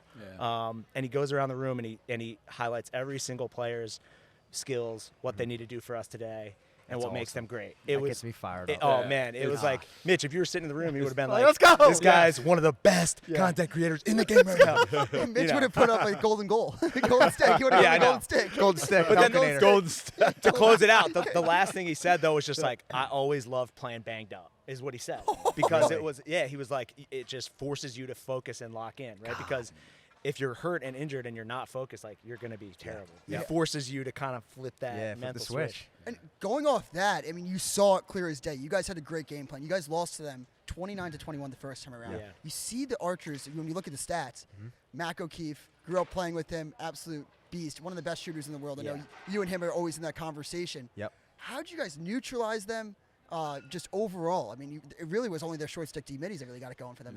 Yeah. It's funny. This event, it's a week, right? Yeah. It's a week-long process, and it's a process. See, similar stuff happened to us last year. If you guys remember, the Water Dogs Crushed us. pounded us. Right. Yeah, Pounded early in the us. week. And you can't. What you got to do is learn from that, right? Like, okay, this is the way they're going to play. This is what we're going to do, and then we make adjustments accordingly. So, I said to the guys on the other night, like, the Archers did us a favor on the first night. The Water Dogs did it on the third night, but they did us a favor on the first night. They got in our shit. They pushed us all over the field, and they made it very difficult for us. So it's a matter of adjustment and a little bit of pride. Yeah. And then, Max, like you said, he's one of the best players in the world. It's phenomenal what he does, and at the end of the day, we weren't going to let that guy take over this game. So whatever we had to do to neutralize him, we were going to do it, right? And so with everybody else, and in this event, you can't sub equal all the time. So there's always going to be a D guy playing O and an O guy playing D, and then you just got to pick them out and make them go to work. But you got to take away the top threat, and that was planned going into the game. Hey, you saw that Brody Merrill toughness on Mac. Yes. And we were watching it right on the sideline. He was getting so Mac frustrated. was getting He was pissed. getting so frustrated. He started giving that little Canadian jab. Trainer who was trying to give the business, and it's really frustrated. It's just right on the edge, right? Right. It's nothing cheap. It's nothing dirty. We're not trying to injure anybody, but No. you're just right on the edge. Yeah. It was a funny moment. I called it the Canadian chirp, where Bubba and Mac, I think they're exchanging addresses for Christmas cards. And Bubba's talking to him, and I was like, oh, yeah, they're talking shit. Mitch like, no, they're not. It's like Mac's hand is on his back. I was like, that's like from afar. You're like, oh, they're best friends. guy, but they're just saying the Under the meanest things helmet, to it was each other. hanging stuff. I love that. Let's Yeah. bring it back to you guys, though. Obviously, coaching together at Utah, I think getting coached, obviously, by Pops at UNC. You know, how pivotal has he been for you in your career? It's crazy. We've kind of been in lockstep here. Yeah. Well, dang, when did I get to Carolina? Oh, snap. I'm gonna age myself here. That was like 2010. The spring. That was my spring of my freshman year. So almost like 15 years now, kind of side by side, with some breaks here and there, but just really grateful. He's a great leader, and he runs a great organization. Yep. He's amazing at culture building. He holds people to a high standard. That's what I just mentioned to the media. And, guys are professionals. They're the most talented players in the world, but we still want to be coached. Yes. We still want to be, we still want to be, pushed to be as good as we can. We still want to be held accountable when we screw up, right? Like you do something wrong and you jog off the field and the coach is like, oh, it's okay, bud. Like get the next. Like no, we want. Like he's like, fix it. Like do it better. And I think, so I personally respond well to that. And I think a lot of guys do as well. So. Just grateful to be a part of the journey here, and we'll see how much longer it lasts, but it's great for now, for sure. Yeah, I just want to touch on just the culture building that you had from just they were you got Cannons were the last place in the league. You come in, coach college for forever. Now you're coaching pros. How do you handle the adjustment for yourself going college to pro, and how did you change this culture so fast? So fast. Back-to-back number 2 seeds, back-to-back champs. Back-to-back champs. Hey. Back-to-back champs. Come on. Tournament runs through us. He said, gotta go up north. Marcus That said was that to me. Brody. Brody said that first night. Hey, First don't night. forget, tournament runs through you God, I guys. love that. Put that on a T-shirt. Yeah, I liked it too, man. Just put ourselves out there, right? I don't want to make this. There's just it's not me. It's just an organization is everybody. The first thing was you got to go out and get the right players, right? Yes. So, he was number 1 on the list, and he was a free agent, and it wasn't like, hey, come play for me.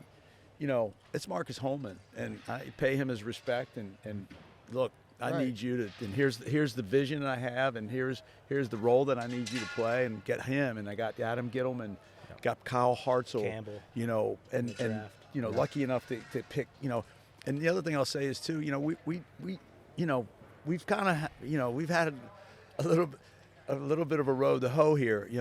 We've had 10 draft picks, all right, in the last 4 years, 10. No first rounders except Pat Cavanaugh, who I traded, but I got 2 now. Yep. Archers have 19. 17. The Atlas have had 19. They've had 6 or 7. So, just using that as some motivation, right? Yeah. Like, we're the basement boys, and we're going to build this culture. Jack 𝐓𝐇𝐄, oh my God, inheriting him. Yes. And Zach Goodrich. So, it's all about the people. Right. It's all about the people, and the right people. Just continuing to work towards a common goal. Yep. And my job is to lay out the vision. Like this is what we look like. This is where we're going to go. This is how we're going to get there. And I'm going to give you guys everything in my power to let you achieve what you want to achieve. Yeah. And that's my job. The rest of it, I leave that locker room and stuff. That's up to those guys, right? Yeah. So And I think that's a special piece. And we had Asher on episode 1 here at Champ Series. I want to hear from your guys' thoughts. How are you getting on Asher personally on the field? And then, Coach, how are you getting on him, coach down to player? You really don't want to hear about that. I love my boy. I love him. I'm just like I am with everybody else. I'm very upfront. I'm very honest. But the thing that I want everybody to know with our guys is I do love them. I love them. It's from my heart. So I'm not telling you something because I need you to do it. I'm telling you something because it's going to make you better. And if it makes you better, it's going to make him better. If it makes him better, it's going to make him better. And ultimately, we're all going to maybe go get what we want, right? So it's just a lot of open fun and getting to know all their personalities, right? And dealing with everybody separate, right? We're common goal, but each individual, I've got to get to know how to motivate them one-on-one. So I don't know. We've had a blast. I love that kid. So I mean, he's a beast. He's a beast. He's a Beast. Yeah. I said this to Brody. We were driving home after one of the nights, and Brody's seen a lot of lacrosse games, and so have I. I'm like, have you ever seen anybody like that in lacrosse? And we both were like, no. Yeah. No. Special I player. mean, he's a special player. And before we move on, though, I mean, to win it against your former team, how good did it feel? It's been a couple years, obviously, and there's absolutely no ill will. Yep. Towards the Archers. Like, I wanted to win with them, and we had a great core, and it was fun to build up that culture. And I think, they kind of shifted directions, kind of dropped some of us, and got younger, and they've obviously had success in the field. So. But yeah, maybe a little. Looking back, now that you mentioned it, like I'm like, okay, that's cool. Okay, now that you mentioned it, that's it. So we had Asher on earlier in the week. Great interview, by the way. Yeah, I gotta watch it. He's so funny. He is. So talk funny. about the liability aspect. I don't know if they saw that. So we were asking Asher, because obviously I was saying this is a tryout now for everybody. You get someone like Carter Parlett, who is awesome for you guys today, a tryout to try to be on a permanent roster throughout the summer. But now it's a tryout also for a lot of the guys for the Olympics. Yeah. Sixes, you could really showcase without getting invited to Team USA camp. Yep. So we're talking to Asher, and I'm like, I think you're like Luka Doncic. You get 10 points, but you might on the defensive end be a little bit of a liability. I was like, are you a defensive liability? And he goes, yeah, of course. I mean, was that the game plan, Coach, the whole week? Who taught him how to tackle? Honesty is a pillar of the organization, So my man tells the truth. It's the number one pillar. Right. No, I mean, Ash is a beat. I mean, and I'm going to swerve a little bit and talk about Matt Campbell, because we had a Zoom a couple weeks ago, and Matt was kind of, he brought up a thing about confidence and was like, I work for it, and I'm trying to have that mental strength and that confidence going into the tournament. And our team went around and was like, "Yo, Matt, you are going to be the face of the 2028 Olympic roster. Yes, Mark we were just my talking about words. that. Number one, if I'm a coach, he's my number one If pick. you ain't picking Matt him Campbell. one, you're doing something. Yeah. wrong. And obviously, Tom Schreiber's a guy too, but obviously a couple of years from now, Tom's getting a little bit older, and Matt is entering his prime. I'm not pitting those two against each other, but did you just see what he did? Perfect. I said he's the best midfielder in the world. Yeah. Not kind of clowned. Yeah. Not Yeah, clowned. no, but a little bit. No. But Tom's obviously Tom. I think Tom's too. Tom. Yeah, but in this environment right now, Matt. Yeah, you don't. Yeah, You can't stop. What am I it. trying See to that? can't. Yeah, You don't just need watch to- the same sport. you don't need to yuck anyone's yum. Yeah, 100%. You can love Tom and love Matt. Yeah, You but know? in this game, it's non-negotiable. And Yeah. Andy Shea's definitely watching at home. Do we think Coach Shea might be making a call to Coach Holman? I mean, maybe a little bit of. He Hey, I should. mean, He should. back to back. I mean, you kind of know the formula. Offensive analyst, a little GM role. I'm not smart enough, man. I let Oh, those come dudes. I on! let those dudes I'll say it then, Coach. You are smart I'll enough. let, Yes. I let them. I love Coach Shea, but I don't want it. I'm with these boys, man. Yeah. I got a job to do, and Yeah. we're gonna do it at the highest level. Yep. So Can I read some tweets about Matt Campbell before the draft? Yeah. So here's some tweets from. No. I don't think. before the draft, Before the draft, someone said, I don't think any team should want Matt Campbell to go to the Whip Snakes. He'll be an all-pro in a few years, and teams will be questioning why they didn't grab him. Wow. And then somebody else said, not a big draft or his game translates well person, but Matt Campbell's going to be a pro for a long time. Can you send me those? Who are those people's, people? can That was, you- that can was you- me. Can you, Stop it! Stop it! I Hey, don't think dude. All right, I'm gonna call you next Legend. week. All right, we got the draft board starting. I'm gonna Yeah, give yeah, you a yeah. buzz. No. Like that's Zoom him in and be like, I got one thing to say, Matt, and then it'll be done. Matt Campbell was the biggest, wow, this guy's going to be so good in the pros. I couldn't believe that you guys got him. Nah. And immediate catalyst for you guys. literally Success. was sitting there. That was our first. We only had 2 draft picks in that Right. draft. That was our Yeah. first pick, and I was just sitting there. In ESPN, everybody's like, I don't know what I'm doing here, and I'm just sitting there. I'm like, Matt Campbell. Yeah, My eyes were just giving. It's like, yeah, we'll take Matt Campbell. Yeah, I like that. I like that. Last couple of questions. Yeah, I think we should touch on this really quick. I mean, Yeah. if we're going to talk about best players in the games, again, we had Asher talk to us about Kirsty Eyes. Yes. What the time Kirsty Eyes. what time this morning did the Kirsty Eyes come And we out? chatted about this at PLS 6 Combine. did. Kirsty Eyes, they kind of lurk on and out. It's real. Yeah, it's real. real thing. And he didn't Real have him. thing. He didn't have it for the first part of the week. It seemed like, and then last night in overtime, Oh my I was like, "Oh my God!" Yeah. Turned it to another level. I think, people watch this, and I just want to give an insight. And Colin's the hardest worker on our team right now. Yeah. And he wants to be great. He wants to be the best goalie ever to play. Yeah. And he has that work ethic. He's got the motivation. He loves lacrosse. Obviously, we all know the Curse family. Legends, Curse of the week. beauties.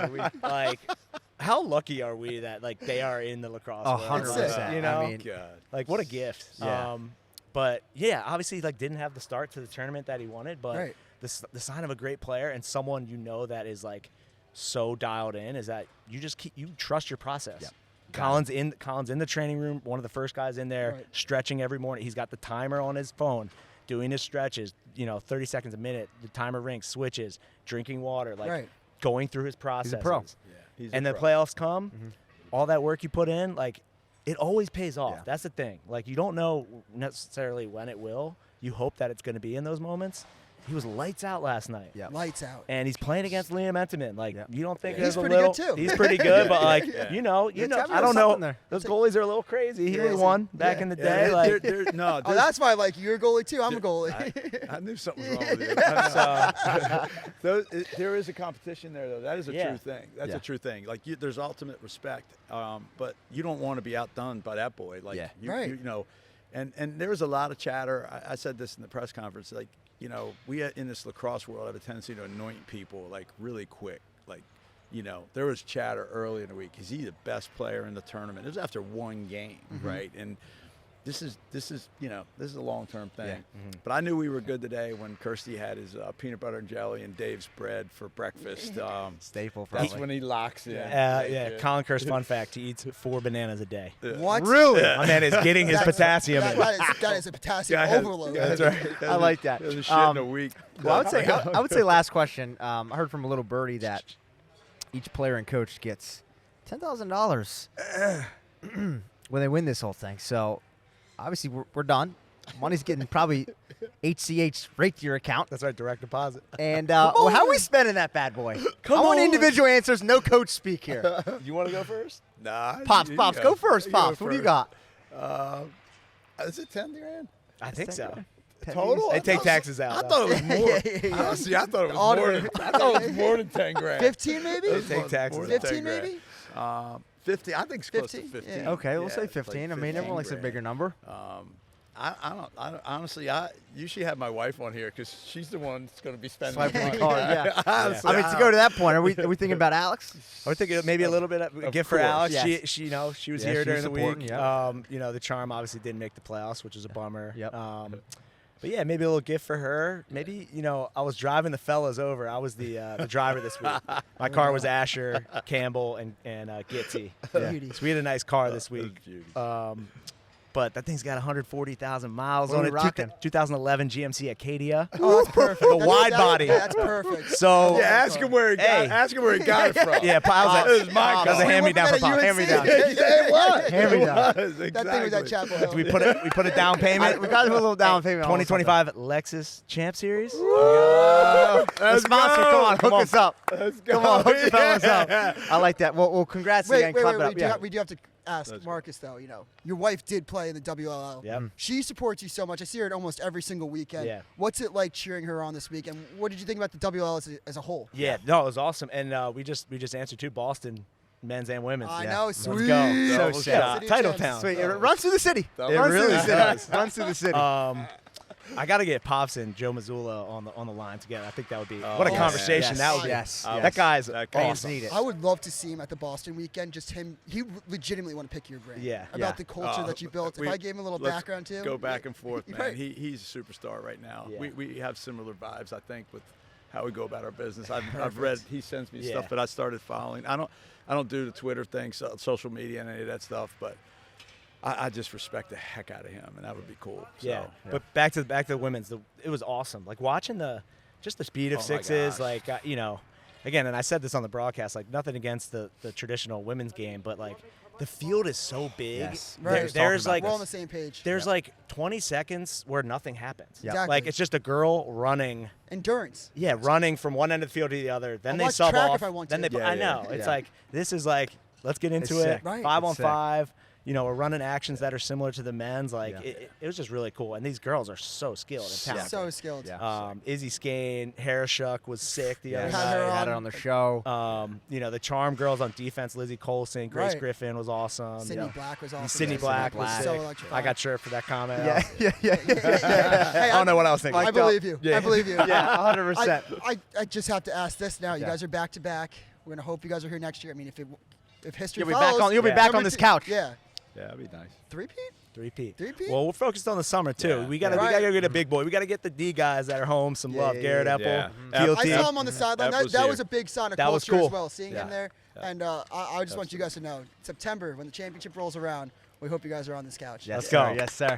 Thanks, We'll boys. clap it up again. Hell yeah. Congratulations, boys. Let's and go. Thank you. We'll see you guys next week. Let's go. Go Cannons. Let's go.